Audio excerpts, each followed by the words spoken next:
Friend नमस्ते और love you सभी भाई लोग को। तो देखिए आज फाइनली एक गाना आया जो कि सारेगामा होम भोजपुरी चैनल से, जो कि ट्रेंडिंग स्टार खेसारी लाल यादव और नेहा राज का, जो कि बहुत ही गाना का लाइन मिक्सिंग करा के बना गया है, यानी कि लिरिक्स बहुत ही मस्त है।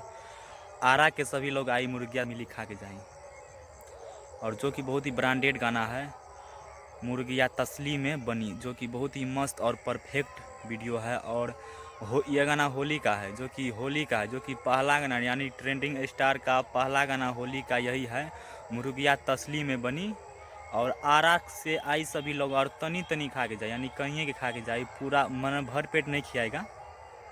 तो बहुत ही ब्रांडेड गाना है, सारेगामा होम भोजपुरी चैनल से आया है, जो कि होली पे गाना है, यानी कि होली का फर्स्ट गाना मुर्गिया तसली में बनी और नेहा राज गाए और ट्रेंडिंग स्टार खेसारी लाल। और बहुत ही ब्रांडेड गाना है और बहुत ही मस्त गाना है, मुर्गिया तसली में बनी। और सारेगामा होम भोजपुरी चैनल से आया है, तो मेरे चैनल पर नहीं तो प्लीज़ मेरे चैनल को सब्सक्राइबर कर देना, बेल आइकन प्रेस कर देना।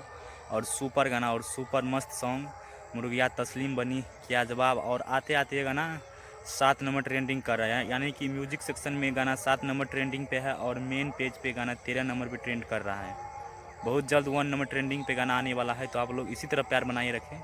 और गाना को 1 नंबर ट्रेंडिंग भेज रहा हूँ मैं, आप लोग टेंशन मत लीजिए।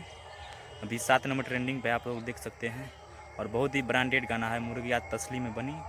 तो प्लीज़ मेरे चैनल को सब्सक्राइबर कर देना। जय भारत, जय बिहार, जय भोजपुरी।